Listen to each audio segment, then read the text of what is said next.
Prince Harry thought it was a good idea to try and steal his family's trooping the colour thunder. But this extraordinary and somewhat nuts confrontation with Hollywood legend Spike Lee, as he was relegated to 8th row seats during this mortifying NBA weekend appearance following his snub from the FIFA World Cup, proved it was anything but. So this surprise appearance at the NBA Finals without Meghan Markle was quite astonishing for a whole load of reasons. He was gurning his way through 8 rows back from the star-studded courtside seats where the real celebrities were, like Timothée Chalamet. He watched Saturday's New York Knicks and San Antonio Spurs game from several rows back, while a slew of A-listers were courtside, everyone from Chalamet to Ben Stiller at the Frostback Center's Celebrity Row in San Antonio, Texas. There were other recognizable faces, though, rejected from the Celebrity Row. They included Euphoria star Sydney Sweeney, her boyfriend Scooter Braun, and actor Billy Baldwin. But this is Harry, Prince Harry, who thinks as royalty, he's the most important man in the room. He certainly walked in very cockily. Don't miss a single update on the stories that actually matter. I'm breaking down the news every day, so make sure you subscribe to never miss a beat. Click that subscribe button right now. And Meghan's mole made a good point, actually quoting Harry, because sometimes we've got to remember his own quotes. Every single time I hear a click, every single time I see a flash, it takes me straight back. Really, Harry? As according to Taz responded, I guarantee no other celebrity there takes an entourage this big. He's got 2 to 3 bodyguards, plus I think 3 to 4 staff members. He is completely ridiculous. And it was also completely ridiculous that to millions of American TV viewers, he was soon gurning alongside the NBA commissioner. What's he doing? What substances is he on? Question. Then we get to the confrontation with Spike Lee. And look, I don't want to be stereotypical. Spike Lee, clearly a very spiky guy. But for this to all play out on camera is once again mortifying for Prince Harry, because it shows you he doesn't have the sort of infrastructure in place that as a member of the royal family would protect you from some type of mad celebrity screaming in your face at a sports game. Okay, now I want to get straight to the slow motion footage on this because I'm just going to talk you through it. And what you'll see is that Spike is absolutely determined to have his moment with the Duke of Delusion. Harry thinks that he can get away with it with going for a handshake, but Spike Lee pulls away. He points at him, leaving Harry to touch his chest. And you can see at that point, Harry's like, what the hell is going on here? Is this guy for real? I need to get away. And of course, he was for real, despite the PR spin that is coming saying, oh, Spike Lee was just having a joke with Harry. Bullshit. Absolute bullshit.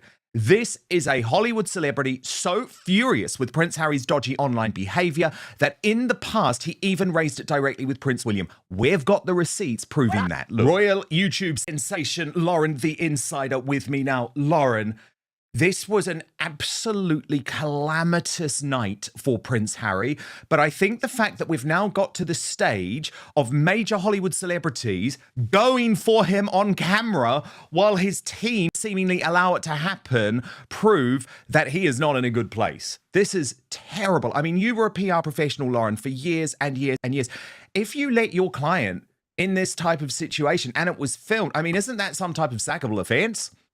I mean, I just think this is brilliant, Dan. This is karma, because let's remember, Harry was given a fake award where he was ultimately included in the Time 100 most influential names in sport as a leader, which is just laughable. But it came because he's mates with Mark Benioff, the owner of Time. Anyone who is anyone would not go to any of these sporting events if you were not sat in the front row, because it speaks volumes. Celebrities love to go to prove how powerful they are, how famous they are, and how important they are. And so anything other than the first row, I would advise any client that I was working with, don't go. It's not worth it. It's like Fashion Week. You don't want to be anywhere other than the front row. But Harry doesn't take advice. And so he goes along, wants to do everything, wants to be seen. And the fallout of this is that he's been humiliated on the world stage, because evidently he's not a leader within the sporting arena, as we all knew. And he's then been snubbed by Spike Lee. And this is a disaster because that footage lasts forever. And so Team Sussex can spin, spin, spin all they like, but they spin a web of lies. They're never giving the public the truth, in my opinion. And we can clearly see this has backfired, to Harry. He looks like an absolute plonker. I know he does. And Lauren, then we have the evidence that Spike Lee is absolutely furious about the fact that Harry used his name in vain. Now, of course, we might say, oh, look, Spike Lee, he's a bit of a lovey. He's been incredibly difficult. But unfortunately, does this not just show you how despised Harry now is in America? There was just absolutely no love for him in that room. Yeah, and what's also very interesting, Dan, is Spike Lee knows the world is watching. He knows there's cameras. He knows that everyone's filming. And so he did this on purpose, you believe? Yeah, because you're very aware when there are photographers in the world's media, you're walking into a very tightly controlled news arena, ultimately, where your every move is filmed. So you're well aware that the cameras are on you, particularly then when you factor in he's talking to Prince Harry. So I believe Spike Lee absolutely knew that this would be caught on camera. And it was kind of pulling Harry in, going, back off, okay? He might waltz in and think he's a leader. He might waltz in and think blue blood is above everyone else. But when you're in America, there are a lot of very talented people in those rooms watching those games. And Harry turns up to any sporting event. He swaps teams all the time. And he's very, very disingenuous. And the people of America can see that quite clearly. But I just want to say, we don't want him back, okay? It was supposed to be Prince Harry's big American victory lap, a surprise appearance at the NBA Finals, designed to pull the spotlight away from his family's stunning celebrations back in London.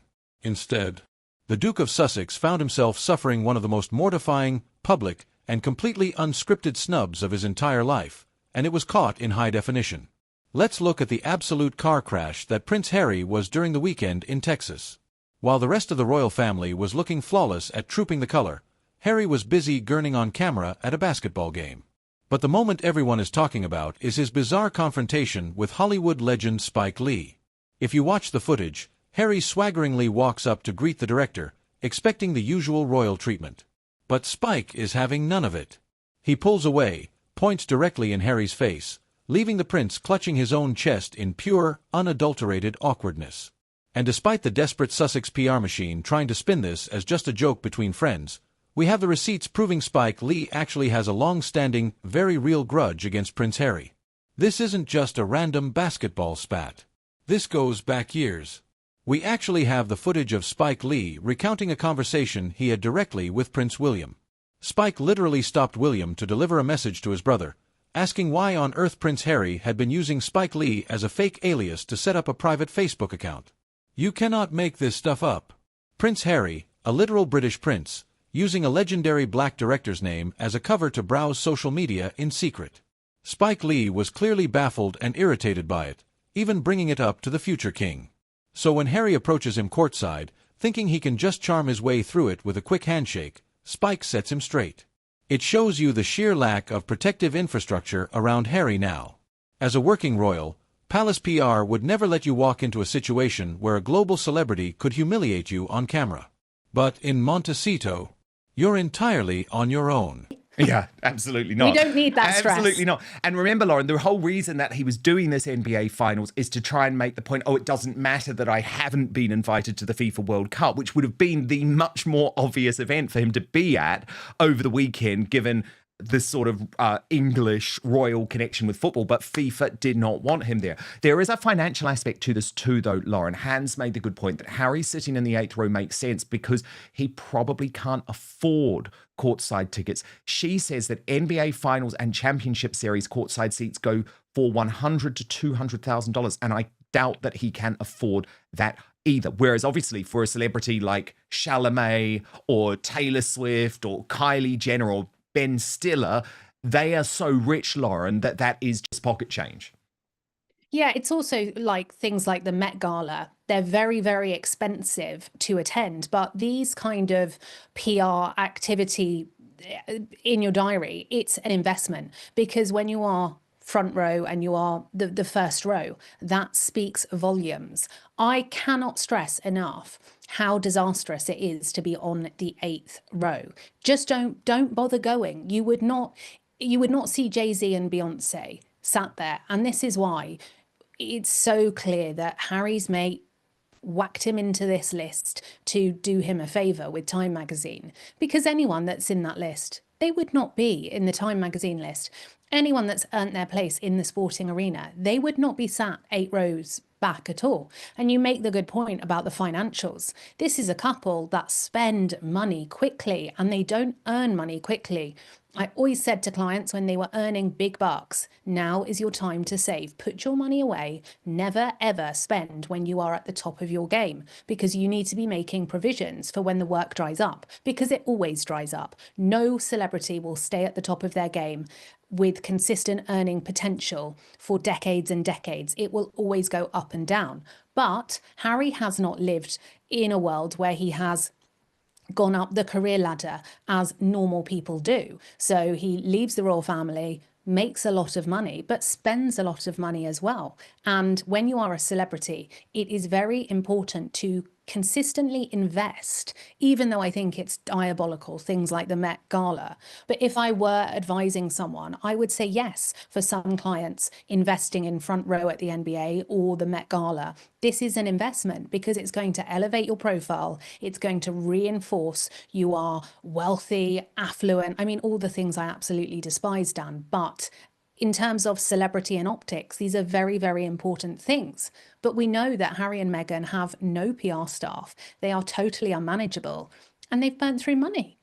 The thing is, Lauren, as well, we have to remember why Prince Harry did this, to try and take away from the incredible images over the weekend of Trooping the Colour. It is so predictable. It is so transparent, but it didn't work. That is the issue.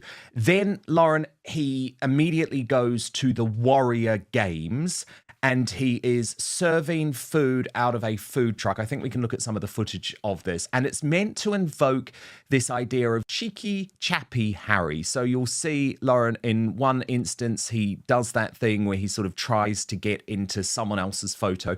And it did used to be cute. But now that we know the real Harry, for me, I just find it totally cringe. There was this interaction on video too. Thank you so much for doing this. Would you like some more? Yes, please. I just want.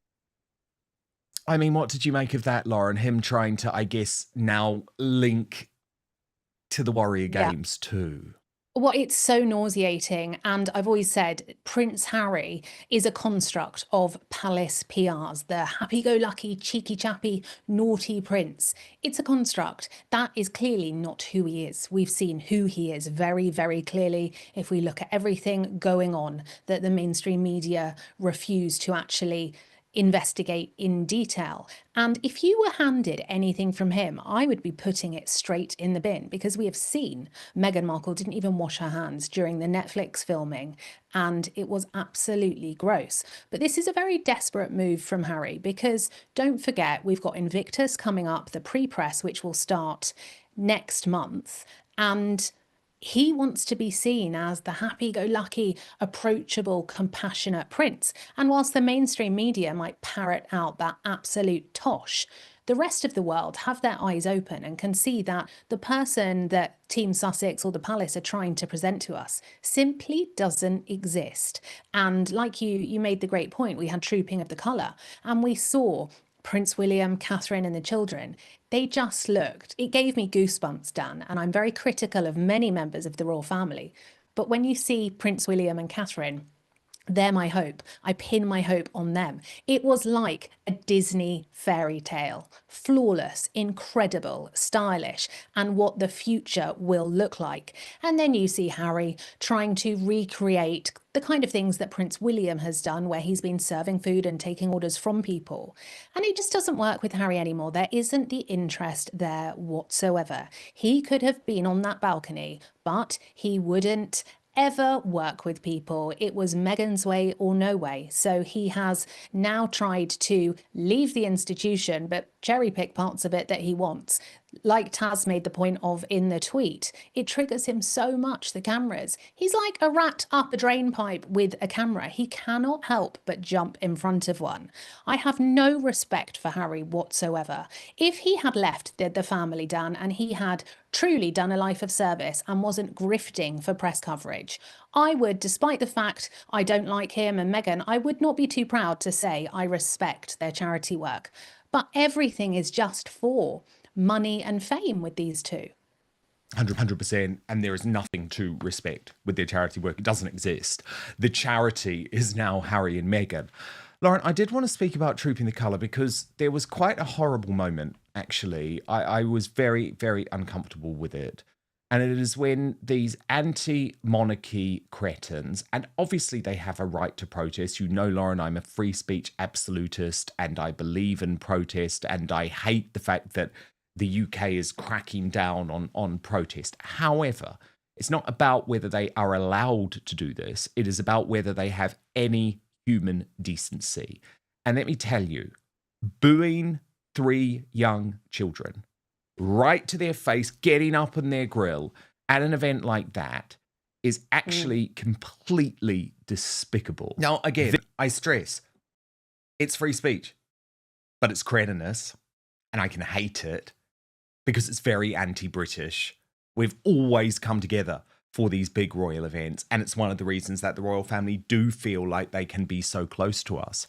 As we got it back, added on X, I don't mind you not liking the royals, but Kate Middleton is with her children. It's disgusting behaviour, and it is deeply, deeply uncomfortable to watch. But I just want to show you, because Catherine's copping some flack for this, and I think it's incredibly unfair because she is so upset for her children. And I actually like seeing that sort of staunch side of Catherine. And let's talk about the optics. In Hollywood, your seating chart is your currency. If you are a true A-list powerhouse, you are courtside. You're rubbing shoulders with the players. But where was the Duke of Delusion? 8 rows back, sitting among the crowd, surrounded by a massive, bloated security entourage of 3 bodyguards and multiple staff members that no normal celebrity would ever bring. Royal commentators and PR experts are calling this a total disaster. Why? Because you do not go to these high-profile events unless you are in the front row. It screams to the world that you are no longer the VIP you claim to be. Even worse, sources point out the financial reality of this. Courtside seats for the NBA Finals can easily fetch up to $200,000. For real stars like Taylor Swift or Jay-Z, that's pocket change. But for a couple that burns through millions and is currently facing cancelled contracts left and right, 8th row was likely all the budget could handle. While Harry was trying, and failing, to look like a happy-go-lucky cheeky chappy by jumping in front of cameras and serving food out of a truck at the Warrior Games, back in London, the real royals showed us exactly how it's done. The contrast could not be more stark. Trooping the Colour was a masterclass in dignity and legacy. Prince William and the Princess of Wales looked like a modern-day fairy tale. Even when confronted with ugly, disrespectful anti-monarchy protesters who chose to boo right in front of her young children, the Princess of Wales didn't fake a smile. She gave them a legendary, protective mother stare that cut them down instantly. It showed real, raw human emotion, a mother protecting her children. Harry wants to cherry-pick the fame of royalty while avoiding the duty, but as this weekend proved, the world is beginning to see right through the act. But what do you think? Was Spike Lee's reaction a well-deserved reality check for Harry, or just a misunderstanding? And does Harry's 8th row seating prove the Sussex brand is officially losing its value in America? Let me know your thoughts in the comments below. Don't forget to hit that subscribe button, turn on notifications, and share this video.